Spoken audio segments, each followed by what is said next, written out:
Imagine stepping into a Civil War battlefield where smoke fills the air and wounded soldiers cry out for help. One woman refused to stand back. That woman was Clara Barton. Born on December 25, 1821, in North Oxford, Massachusetts, Clara grew up on a small farm. From a young age, she was shy, but she possessed extraordinary compassion. At only 11 years old, she spent nearly 2 years caring for her seriously ill brother David, learning practical medical skills long before formal nursing education was common.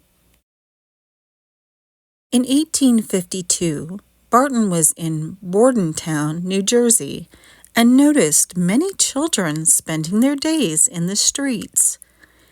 Education existed, but many families couldn't afford the available tuition-based schooling. Barton persuaded local officials to let her establish a free public school. She even offered to teach without pay to start, if necessary. She started with only 6 students, and then the project exploded to 600 students. Barton created and successfully managed the free school. As it expanded dramatically, local officials concluded that the larger institution should have a male principal. While Barton was dealing with illness, they hired a man to head the school, reportedly at about twice Barton's salary. Barton refused to accept the subordinate position and ultimately left. Seeking new challenges, Clara moved to Washington, D.C., where she became one of the first women to work as a clerk in the federal government, breaking barriers at a time when few women held such positions.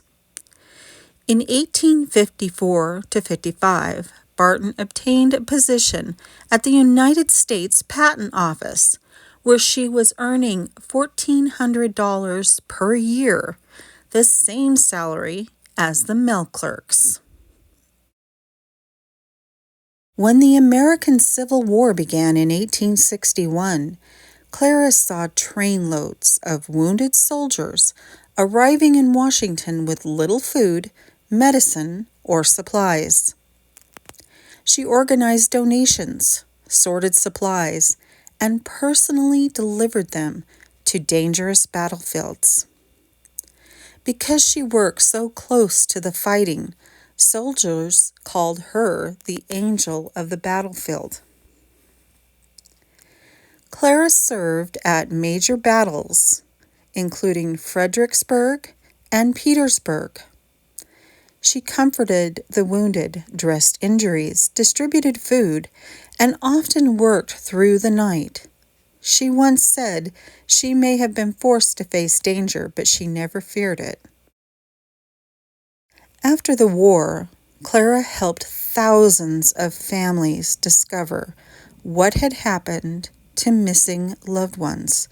Through the Office of Missing Soldiers, she assisted in identifying or locating more than 20,000 people, bringing answers to grieving families.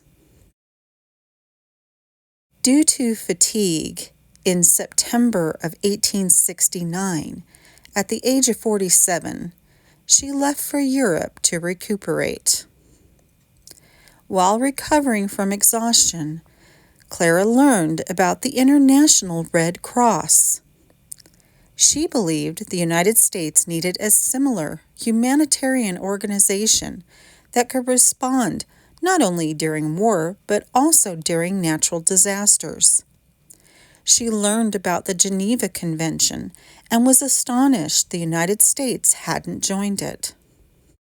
Then the Franco-Prussian War broke out in 1870, and she went back to work in places like Paris and Strasbourg. In 1872 to 73, she suffered another exhaustion attack and temporarily lost her eyesight. She would basically work herself to exhaustion, stop to heal, then go looking for people to help again. In 1881, she founded the American Red Cross and became its first president.